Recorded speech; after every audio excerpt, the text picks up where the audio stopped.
Hello everyone, this is Satyendra Kumar. आप सभी का जीएस बाला एकेडमी में मैं सत्येंद्र कुमार आप सभी का हार्दिक अभिनंदन एवं वंदन करता हूं। सभी को राम राम, सभी को राधे राधे, सभी को नमस्कार, सभी को आदाब। जितने भी मेरे स्टूडेंट्स हैं, जितने भी एस्पिरेंट्स हैं, उन सभी को राम राम नमस्कार। तो स्टूडेंट्स, मैं सत्येंद्र कुमार आपके अपने यूट्यूब चैनल, आपके अपने परिवार जीएस बाला एकेडमी में आप सभी का बहुत बहुत स्वागत करता हूं और उम्मीद करता हूं कि आज का सत्र आप लोगों के लिए बहुत इंपॉर्टेंट साबित हो। अगर आप कोई भी गवर्नमेंट एग्जाम की प्रिपरेशन कर रहे हो तो वहां पर हिस्ट्री एक बहुत बड़ा सब्जेक्ट माना जाता है और हम अपनी लेक्चर सीरीज में ये कोशिश कर रहे हैं कि हिस्ट्री आपको हंसते हंसते और बिल्कुल आराम से, बिल्कुल कम समय में जो इंपॉर्टेंट है उसको मैं अपने लेक्चर सीरीज में कवर करा सकूं। और मेरा एक प्रयास है, मैंने एक प्रश्नों की श्रृंखला या एमसीक्यू सीरीज करा रखा हूं या करा रहा हूं मैं अपने यूट्यूब चैनल पर, जो आप लोगों के लिए बहुत इंपॉर्टेंट होगी।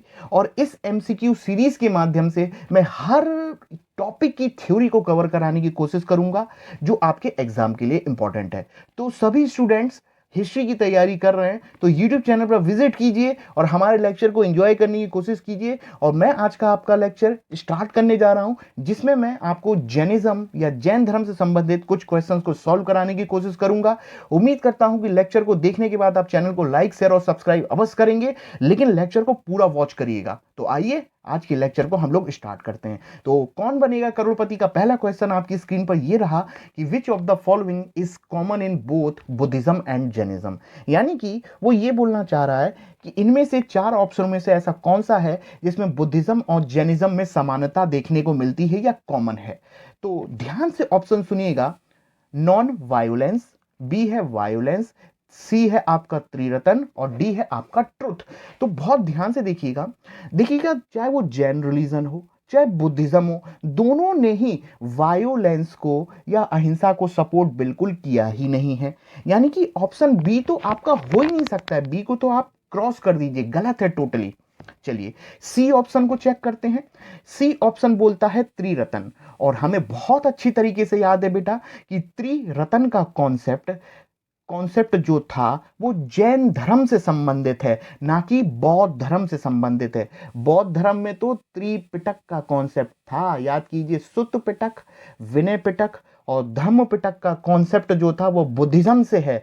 जबकि ऑप्शन हमारा त्रिरतन जो है वो त्रिरतन का कॉन्सेप्ट, जैसे कि सम्यक धारण, सम्यक आचरण और सम्यक दर्शन जैसे कॉन्सेप्ट जो थे वो जैनिज्म से संबंधित थे। तो ये भी कॉमन नहीं होना चाहिए। यानी कि जो कॉमन होगा वो होगा ऑप्शन नंबर ए, जिसे हम लोग बोलते हैं नॉन वायोलेंस या अहिंसा।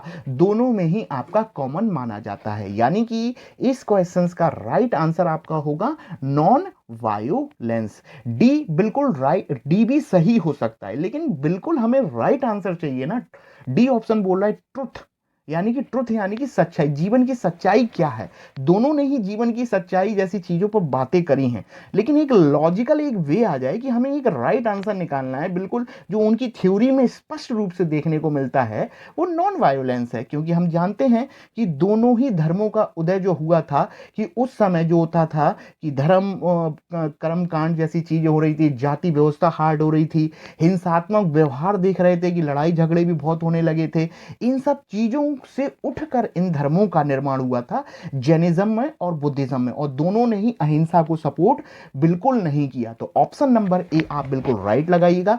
उम्मीद करता हूं कि आप समझ गए होंगे। अब हम लोग आते हैं सेकंड क्वेश्चंस पर। देखिएगा, सेकंड क्वेश्चन आपसे बोलता है कि which Indian state has the most number of followers of Jainism. यानी कि इन चार में से सबसे ज्यादा जैनियों की संख्या या जैन धर्म को फॉलो करने वाले लोगों की संख्या सबसे ज्यादा कहां पर है। तो बच्चा ध्यान रखिएगा, भारत में सबसे ज्यादा जैनिज्म जो है वो पहले नंबर पर, ध्यान रखिएगा, महाराष्ट्र, फिर गुजरात, फिर राजस्थान। देखिएगा, अरेंज करने को बोल रहा हूं मैं, महाराष्ट्र, गुजरात, राजस्थान। तो सबसे ज्यादा अगर बोले तो आपको ध्यान में रखना है महाराष्ट्र। और देखिएगा, महाराष्ट्र से आपको कुछ याद आ रहा होगा, अजंता, एलोरा, एलिफेंटा, कुछ याद आ रहा है ना। तो याद कीजिए, अजंता, एलोरा, एलिफेंटा जैसी चीजें भी हिस्ट्री में हम लोग को देखने को मिलती हैं, जहां पर चट्टानों को काट कर बौद्ध विहार, कुछ जैन मंदिरों का भी निर्माण राष्ट्रकूटों के द्वारा किया गया था। याद कीजिए, मान्य खेत में, अभी पढ़ा नहीं है लेकिन रिकॉल करिए, ठीक है, वो हम लोग आगे डील कर लेंगे। लेकिन आपके सामने सिंपल सा क्वेश्चन है, सबसे ज्यादा जैनी कहां पर है, तो पहले नंबर पे ध्यान में रखना है महाराष्ट्र। ठीक है, तो ऑप्शन नंबर डी दिल्ली आपका बिल्कुल सही है। उम्मीद करता हूं कि आपने आंसर लगा लिया होगा। अब हम लोग आगे बढ़ते हैं, चलिए अब देखिएगा, थर्ड नंबर का क्वेश्चन है, Dilwara temple at mount Abu in Rajasthan were built by the follower of, यानी कि बहुत बहुत इंपॉर्टेंट क्वेश्चन है ये, आपका ध्यान से सुनेंगे। वो ये बोल रहा है कि दिलवाड़ा टेम्पल है जो माउंट आबू में है, और माउंट आबू कहां पर है, आपका राजस्थान में। और ये मंदिर जो था जैन धर्म से संबंधित है, बिल्कुल। और वही वो पूछना चाह रहा है, आपको राइट आंसर लगाना है कि इनमें से किससे संबंधित है, तो आप लगा दीजिएगा बी, यानी कि बॉम्बे, यानी कि जैनिज्म। अब लेकिन इसकी व्याख्या थोड़ी सी करना जरूरी है। दिलवाड़ा टेम्पल जो कि माउंट आबू एक हिल स्टेशन टाइप का बोला जाता है राजस्थान में, ठीक है, घूमने लायक टूरिस्ट इलाका है। और ये दिलवाड़ा टेम्पल जो है वो आपका जैन धर्म से संबंधित है, मोस्ट इंपॉर्टेंट, जो कि वाइट चट्टानों से या वाइट मार्बल से बना हुआ है, most most important, white marble से बना हुआ मंदिर है दिलवाड़ा टेम्पल, जो कि जैन भगवान को समर्पित है, राजस्थान के माउंट आबू में स्थित है। और ये कोई एक मंदिर नहीं है, ये 5 मंदिरों का समूह है। ध्यान रखना, 5 मंदिरों का समूह है, यानी कि 5 टेम्पल स्पेशल स्पेशल देखे गए होंगे, जिसमें से 22, 23, 24, यानी कि जैन धर्म के 22वें तीर्थंकर, और जैन धर्म के 23वें तीर्थंकर, और जैन धर्म के 24वें तीर्थंकर यानी कि महावीर, 22, 23, 24, और जैन धर्म के प्रथम तीर्थंकर यानी कि ऋषभदेव। प्रथम कौन है, ऋषभदेव, जिन्हें आदिनाथ के नाम से भी जाना जाता है। तो इन 4 लोगों से संबंधित आपको 5 टेम्पल देखने को मिलेंगे, जिसमें से ऋषभदेव के 2 कनेक्शन हैं, 2 टेम्पल बताए जाते हैं, जबकि 22, 23, 24 का एक एक, यानी कि 5 मंदिरों का इस तरीके से समूह देखा गया है दिलवाड़ा टेम्पल का। अब बात आती है कि ये जो टेम्पल है किसने बनवाया था। ध्यान रखिएगा, जब गुजरात पर या हम लोग राजपूत काल पढ़ते हैं, तो हमें उसी समय गुजरात पर सोलंकी वंश, या गुजरात पर सोलंकी को हम लोगों ने चालुक्य वंश के भी नाम से जानते हैं। गुजरात पर चालुक्य वंश का शासन था, और उस समय वहां का राजा भीम था, भीम प्रथम। तो भीम प्रथम का मंत्री हुआ करता था, जिसका नाम था, आपका ध्यान में रखना है, विमल। तो विमल के द्वारा इस मंदिरों का निर्माण कराया गया था, किस राजा के शासनकाल में, भीम प्रथम।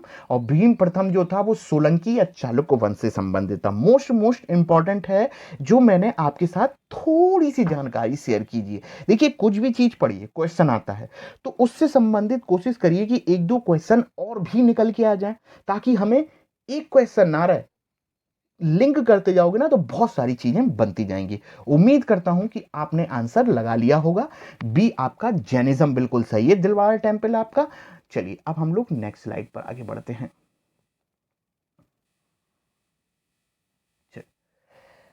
अब नेक्स्ट है आपका, Nalanda university was great centre of learning, specially Nalanda university जो कि बिहार में है, जो कि भारत की बहुत प्राचीन यूनिवर्सिटी है। वैसे तो भारत की सबसे प्राचीन यूनिवर्सिटी जो होती है वो आपकी गांधार मानी जाती है, गांधार यूनिवर्सिटी। सॉरी, गांधार में जो यूनिवर्सिटी थी उस यूनिवर्सिटी का नाम था तक्षशिला। सबसे भारत की सबसे बड़ी और सबसे प्राचीनतम यूनिवर्सिटी जो है वो तक्षशिला है, जो विश्व का प्राचीनतम यूनिवर्सिटी माना जाता है, जहां से आचार्य चाणक्य यहाँ के प्रोफेसर थे। लेकिन वो तक्षशिला यूनिवर्सिटी की बात नहीं कर रहा है, नालंदा की बात कर रहा है। तो नालंदा जो यूनिवर्सिटी है वो इनमें से किससे संबंधित थी, किस लर्निंग से या किस धर्म की, रिलीजन की शिक्षा से संबंधित थी, ये हमारा प्रश्न है। ऑप्शन है बुद्धिज्म, जैनिज्म, वैष्णविज्म और तंत्र। तो बहुत ध्यान से सुनिएगा, नालंदा यूनिवर्सिटी जिसका निर्माण गुप्त वंश में हुआ, और इस यूनिवर्सिटी ने जो सबसे ज्यादा काम किया वो बुद्धिज्म पर काम किया। वर्तमान में आज भी महायान शाखा से संबंधित बुद्धिज्म की एक शाखा है महायान शाखा, उससे संबंधित शिक्षा ग्रहण करने के लिए चीन, जापान, मलेशिया, बहुत सारे देशों से जहां पर बौद्ध धर्म फैला हुआ है, वहां के लोग भारत में बुद्धिज्म की शिक्षा लेने के लिए नालंदा यूनिवर्सिटी आज भी आते हैं। बहुत ध्यान से सुनिएगा, ठीक है। बिल्कुल बिल्कुल सही है बच्चा लोग, बुद्धिज्म आपका बिल्कुल सही है, ठीक है। और मैं थोड़ा सा तक्षशिला के बारे में बता देता हूं। देखिए, तक्षशिला का वजूद वर्तमान में नहीं है, क्योंकि तक्षशिला यूनिवर्सिटी पाकिस्तान और अफगानिस्तान वाले रावलपिंडी वाले इलाके में है। और बुद्धिज्म से संबंधित आपकी तक्षशिला यूनिवर्सिटी वर्तमान उस समय थी, लेकिन इसका अस्तित्व अब नहीं है। क्यों? क्योंकि वहां पर कुछ आतंकवादी गतिविधियों के तहत वहां पर अब इसका विनष्टीकरण देखा जा चुका है, ठीक है। उम्मीद करता हूं कि आप समझ चुके होंगे। हमारे लिए राइट आंसर जो चाहिए था वो आपको मिल गया, ठीक है। पांचवे का आंसर बुद्धिज्म मिल गया। चलिए अब हम लोग आगे बढ़ते हैं नेक्स्ट क्वेश्चन पर।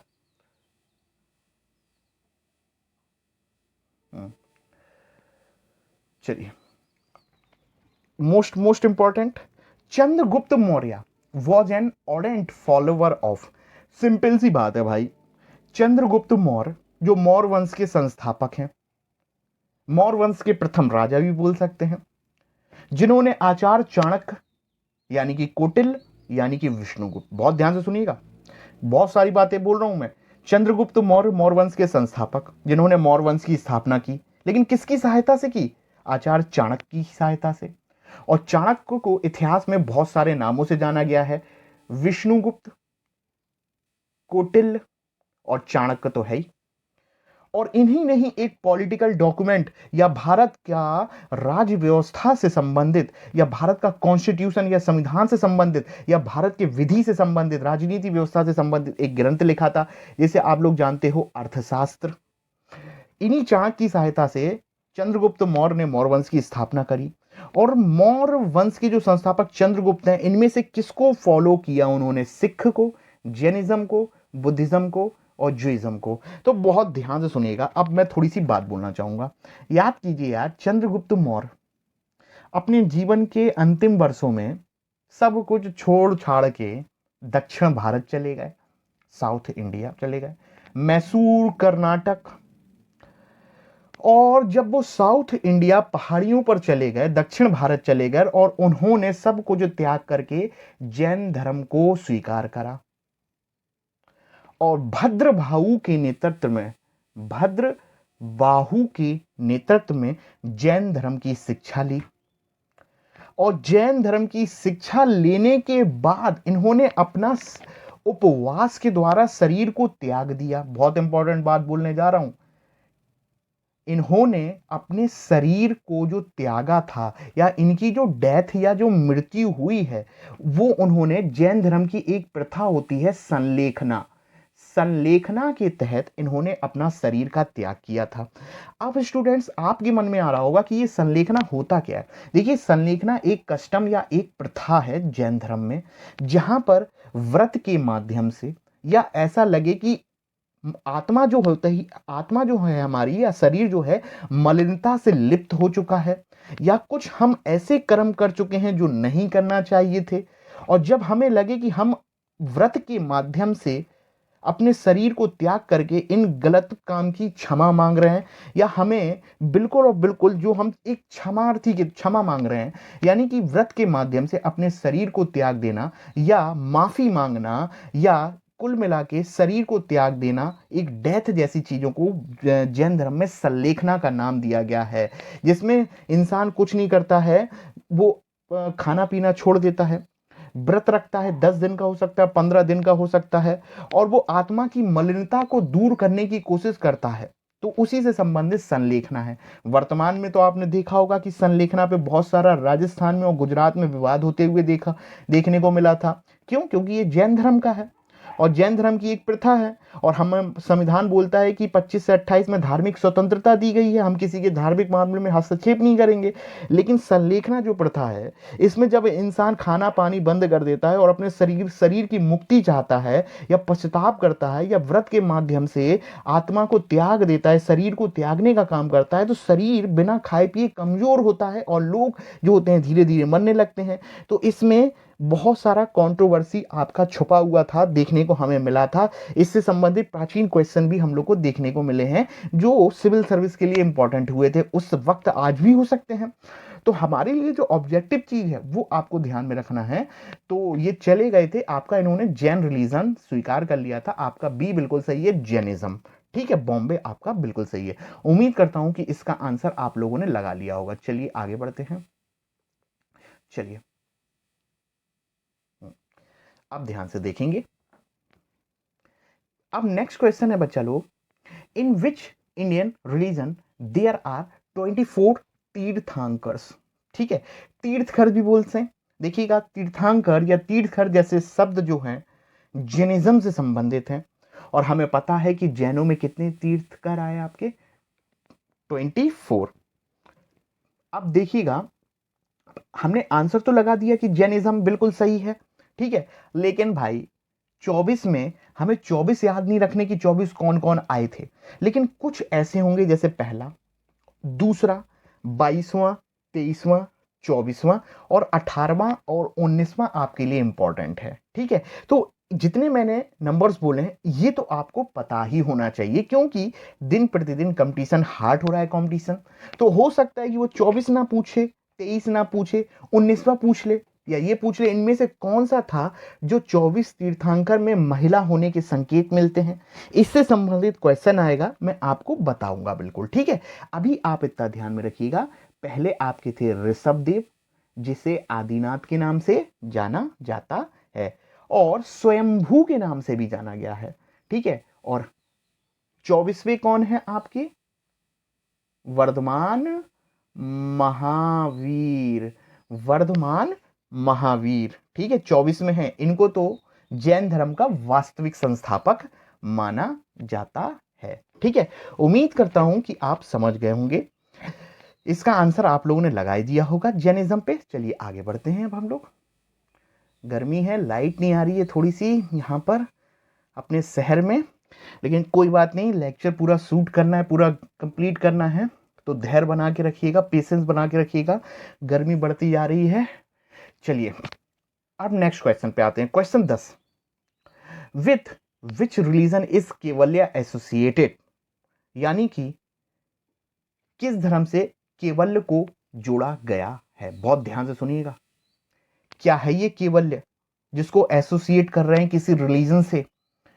तो पहले तो मैं आपको बता देता हूं, केवल्य का संबंध है आपका जैनिज्म। ठीक है, आंसर मिल गया आपको बॉम्बे। लेकिन है क्या, समझते हैं।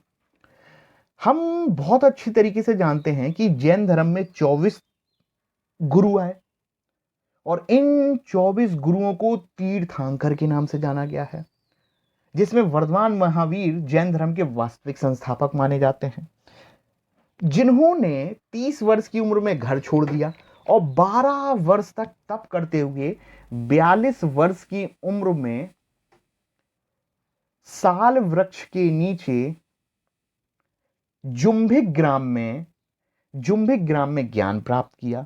तो जो इन्होंने साल वृक्ष के नीचे बैठकर जो ज्ञान प्राप्त किया, जो टॉप या सुप्रीम नॉलेज प्राप्त करी, उस टॉप या सुप्रीम नॉलेज को या सर्वोच्च ज्ञान को केवल्य के नाम से जाना जाता है जैन रिलीजन में। जहां पर बौद्ध धर्म में निर्वाण था, यहां पर केवल्य जैसे शब्दों का प्रयोग किया गया है। सर्वोच्च ज्ञान केवल्य है, जो कि जैनिज्म से संबंधित है। तेरे नाम मूवी याद है, निर्जरा मूवी, निर्जरा जैसे शब्द भी आपको जैनिज्म में देखने को मिलेंगे। उम्मीद करता हूं कि क्वेश्चन आएगा तो वहां पर मैं आपके साथ जरूर डिस्कस करूंगा। अभी हम लोग आगे बढ़ते हैं नेक्स्ट क्वेश्चन में। चलिए जैनिज्म वॉज फाउंडेड बाय, यानी कि जैनिज्म वॉज फाउंडेड बाय, इनमें से 4 में से कोई एक है जिन्होंने जैनिज्म की स्थापना करी? गुरु नानक बिल्कुल नहीं हो सकता है। सिद्धार्थ गौतम, वो तो उन्होंने बौद्ध से संबंधित है। नन ऑफ अबव तो क्वेश्चन है आपके सामने, वो बोल रहा है आपके सामने। अरे यार,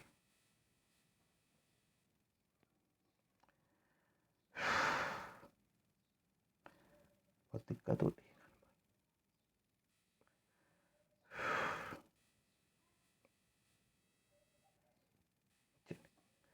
चलिए, नेक्स्ट क्वेश्चन है, the word tirthankar is related to which religion? हमें बहुत अच्छे से पता है, तीर्थंकर जो शब्द है, 24 तीर्थकर आए जो कि आपका जैनिज्म से संबंधित है। बहुत बेसिक सा क्वेश्चन है जो मैंने प्रीवियस करा चुका है। तो जो तीर्थकर जो शब्द है वो आपका जैनिज्म से संबंधित लगाया जाता है। और इस तीर्थकर वर्ड का मीनिंग भी ध्यान में रखिएगा। जब लोगों के जीवन में समस्याएं आ जाती हैं ना, विकराल हो जाती हैं, या समुद्र इतना विशाल हो जाता है, समुद्र को पार कैसे करना है, नदी इतनी विशाल हो गई है, उसको पार कैसे करना है, इतना समुद्र विशाल है, उसको के पार करने को तीर्थ कर बोला गया है। ध्यान रखिएगा, मोस्ट इंपॉर्टेंट चीज है जो मैंने आपके सामने बोली है। यहाँ समुद्र विशाल का अर्थ समझ रहे हो ना, यानी कि लोगों के जीवन में इतनी सारी समस्याएं, उसके पार कैसे पाना है, वो है आपका तीर्थंकर आपका। और ये 24 तीर्थंकर लोगों के जीवन से समस्याओं को दूर करने का काम करते हैं। ठीक है, चलिए आगे बढ़ते हैं। उम्मीद करता हूं कि आप लोगों ने आंसर लगा लिया होगा। चलिए, अब most important, the term Anuvrat आया हुआ है और रिपीट करता भी है ये वाला question. The term Anuvrat is associated to which religion? देखिएगा, जैन धर्म में अनुव्रत को पंच अनुव्रत के नाम से भी जाना जाता है, या पंच महाव्रत के नाम से भी जाना जाता है। देखिएगा, बौद्ध धर्म में भी चोरी नहीं करना, संपत्ति इकट्ठा ना करना, अहिंसा नहीं करना, इस तरीके की चीजें बताई गई हैं। और पंच जो देखो अणुव्रत की बात कर रहा है ना, तो वही पंच अणुव्रत जो है ना, वो 5 सिद्धांत हैं जो हिंदुज्म में भी देखने को मिलते हैं, बुद्धिज्म में भी देखने को मिलते हैं, जैनिज्म में भी देखने को मिलते हैं। लेकिन इंपॉर्टेंट क्या है, जो अणुव्रत हैं, इस अणुव्रत में 4 व्रत तो पहले से चले हुए आ रहे थे जो पार्श्वनाथ ने बता रखे थे। पार्श्वनाथ यानी कि 23वें गुरु, ठीक है, जो कि वर्तमान महावीर के गुरु रहे होंगे, क्योंकि 24वें नंबर पर महावीर थे। तो 4 तो पहले से थे जो आपके बता रखे थे आपके पार्श्वनाथ ने। 5वां जो था ब्रह्मचर्य, ब्रह्मचर्य को ऐड किया था वर्धमान महावीर ने। 4 थे, एक ऐड कर दिया, टोटल हो गए 5। और 5 का अणुव्रत का सिद्धांत किससे कनेक्ट हो जाएगा? जैनिज्म से। तो आंसर है आपका जैनिज्म। और 5वां देने वाला ब्रह्मचर्य जीवन किससे कनेक्ट है? किसने दिया? आपका वर्धमान महावीर ने। ये भी ध्यान रखना है। ऑप्शन नंबर सी आपका राइट आंसर है। उम्मीद करता हूं कि आपने लगा लिया होगा। चलिए आगे बढ़ते हैं नेक्स्ट क्वेश्चन पर। आगे रिपीट कर दिए जो हम लोग डिस्कस कर रहे थे। सल्लेखना इज अ रिलीजियस प्रैक्टिस। सल्लेखना जो है एक रिलीजियस प्रैक्टिस है। किस रिलीजन से संबंधित है? तो पहले ही आपको लगा देता हूं, ऑप्शन नंबर डी जैनिज्म आपका बिल्कुल सही है। देखिएगा, सल्लेखना एक कस्टम है जैन रिलीजन की, या एक व्रत, एक उपवास का एक तरीका है जिसके माध्यम से लोग अपने शरीर को त्याग करने की कोशिश करते हैं। व्रत उपवास के माध्यम से लोग क्षमा मांगने की कोशिश करते हैं कि जीवन में जो भी उनसे गलती करी वो उनसे मुक्ति मिल जाए। या कुल मिला के शरीर को उपवास के माध्यम से त्याग देना, या व्रत के माध्यम से त्यागना, या शरीर की मुक्ति जो होती है, उस कस्टम को जैन धर्म में जाना जाता है संलेखना। और आपको पता होगी संलेखना आपका सिविल सर्विस के लिए इंपॉर्टेंट तो है ही, प्रीलिम्स के लिए भी और मेंस के लिए भी, क्योंकि रिसेंट में आपने देखा था 2016 के आसपास इसका मुद्दा हाई कोर्ट भी गया, फिर सुप्रीम कोर्ट भी गया। लेकिन बात धार्मिक आ जाती है तो 25 से 28 में भारत के संविधान के अनुच्छेदों में 25 से 28 में धार्मिक स्वतंत्रता है। और ये एक उनका एक कस्टम है, एक प्रथा है उनके धर्म में, तो उसमें हस्तक्षेप हम नहीं कर सकते हैं। क्या होता है कि जब हम कुछ खाएंगे पिएंगे नहीं तो हमारा शरीर दुर्बल होता जाएगा, उसी से कनेक्शन है। ठीक है, ध्यान रखेंगे। हम धार्मिक मामला है तो हम लोग बिल्कुल इस पर और ज्यादा अभी टिप्पणी अभी नहीं करेंगे, क्योंकि प्रीलिम्स के हिसाब से है अभी। चलिए नेक्स्ट क्वेश्चन है, जैन मोनिस्टिक स्टेबलाइज्ड और shrines and temples are called? Simple सा क्वेश्चन है, ध्यान में रखना है आपका। मोनेस्टिक का अर्थ होता है आपके भिक्षु, मोनेस्ट्री भी बोल देते हैं इनको। तो जो जैन धर्म के जो भिक्षु जो होते हैं, उनके जो शिरिन यानी जो सन्यासी जो होते हैं, या जो जैन धर्म के जो टेम्पल्स जो होते हैं, उनको जैन रिलीजन में किस वर्ड्स के नाम से डिनोट किया गया है? जैसे कि हम लोग ध्यान रखो कि बुद्धिज्म में भिक्षुओं के रहने के लिए जगह को मठ बोलते थे, याद करो, मठ विहार। तो उसी तरीके का एक टर्म है जो जैन मोनेस्ट्री है, जो बौद्ध जैन आपके जो संत हैं, उनके जो टेम्पल हैं, उनके मंदिर है, जो रहने वाली जगहें होती हैं, उनको किस नाम से जाना जाता है जैन रिलीजन में? तो आंसर है आपका बसादी के नाम से जाना जाता है। Most important. चैत्य तो हो ही नहीं सकता, क्योंकि चैत्य तो आपका बुद्ध धर्म से संबंधित है। तो जितने भी मोनेस्ट्री होते हैं, ठीक है, उनके जो टेम्पल्स जो होते हैं वो आपके बसादी के नाम से जाने जाते हैं। उम्मीद करता हूं कि आपने आंसर लगा दिया होगा। चलिए आगे बढ़ते हैं हम लोग। चलिए नेक्स्ट क्वेश्चन है, Vardhaman Mahavir passed away at? बहुत अच्छे से पता है, वर्धमान महावीर जो थे, उनका अंतिम उन्होंने अंतिम जो सांस ली है ना, वो पावापुरी बिहार में ली। 72 वर्ष जिए आपका, बहुत होता है। पावापुरी में इन्होंने अपना शरीर को त्यागा है वर्धमान महावीर ने। कुशीनगर तो आपका गौतम बुद्ध से संबंधित है, जबकि इनकी जन्म की बात करें तो वैशाली के समीप कुंडल ग्राम में इनका जन्म हुआ था। किसका? वर्धमान महावीर का। तो ध्यान रखिए, मैं कुछ बोल रहा हूं, गुड पॉइंट। वैशाली तो होगा नहीं, क्योंकि वैशाली के समीप इनका जन्म हुआ था, कुंडल ग्राम में। जबकि ये तो बोल रहे हैं पास कब करे, डेथ कब हुई। कुशीनगर हो नहीं सकता, क्योंकि ये गौतम बुद्ध से संबंधित है। गौतम बुद्ध को अंतिम सांस गौतम बुद्ध की कुशीनगर में हुई थी, महापरिनिर्वाण प्राप्त हुआ था। जबकि वो वर्धमान महावीर की बोल रहा है अंतिम सांस कहाँ पे ली, कहाँ पे उनकी डेथ हुई, तो वो बिहार के पावापुरी में इनको अंतिम सांस या इनकी डेथ पावापुरी में। उम्मीद करता हूं कि आपने आंसर लगा लिया होगा। ठीक है, बहुत ध्यान से सुनेंगे, इंपॉर्टेंट है आप लोगों के लिए। और मैं आप लोगों से बात करने की भी कोशिश करूंगा जल्दी अब लेक्चर में, ताकि आप लोग ध्यान से सुने। तो ये तो नहीं कि आप लोग खो गए कहीं। ठीक है, चलिए आगे बढ़ते हैं। चलो नेक्स्ट क्वेश्चन, इन जैनिज्म तीर्थंकर्स मीन, तीर्थंकर्स का मीनिंग क्या है?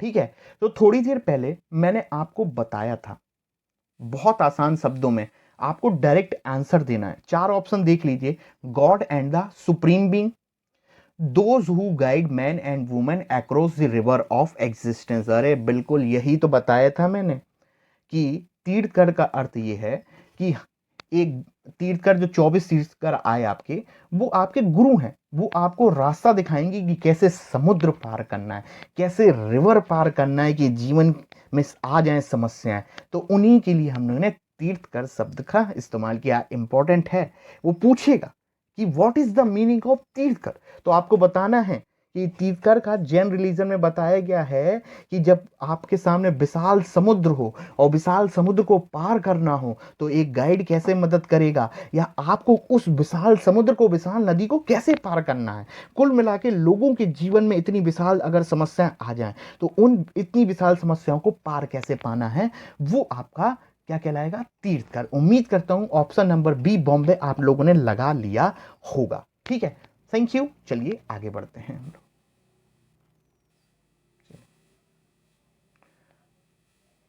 चलिए नेक्स्ट क्वेश्चन आपके सामने स्क्रीन पर है, और अब हम लोग कौन बनेगा करोड़पति तो नहीं खेल रहे हैं, लेकिन इंपॉर्टेंट क्वेश्चन है आप लोगों के लिए।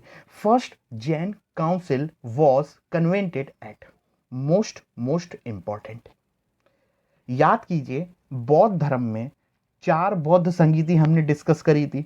4 और नहीं, 5वीं भी करी थी, 6ठी भी करी थी, क्योंकि 5वीं 6ठी भी पूछने लगे अब एग्जाम में, एसएससी सीजीएल जैसे एग्जाम में।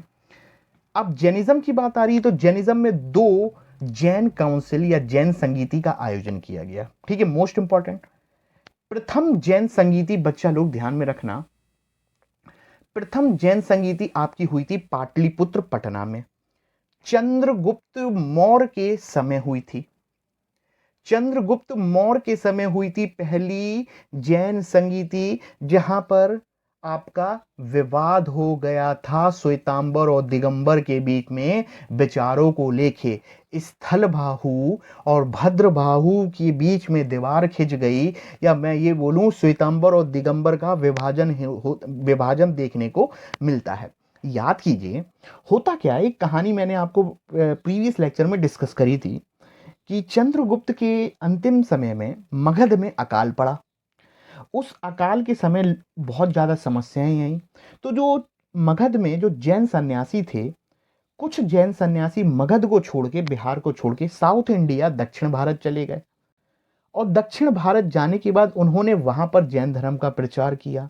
लेकिन जब कुछ वर्षों के बाद, 50-100 वर्षों के बाद मगध में अकाल शांत होता है, ऐसी कहानी काल्पनिक भी बताते हैं, शांत हो गया, तो दक्षिण भारत गए हुए जैन सन्यासी रिटर्न आपका मगध आते हैं। तो फिर दोनों के बीच में लड़ाई देखने को मिलती है कि जब संकट का समय था, जब जरूरत थी, तुम चले गए आपका दक्षिण भारत, हम तो यहीं पर रहे और जैन कस्टम को फॉलो किया। तो दक्षिण जाने वाले जैन संतों ने बोला कि हम साउथ इंडिया जरूर गए, लेकिन जैन रिलीजन के एक एक कस्टम को हम लोगों ने फॉलो करा। जो दक्षिण भारत चले गए वो किसके नेतृत्व में गए थे? भद्रबाहु के नेतृत्व में।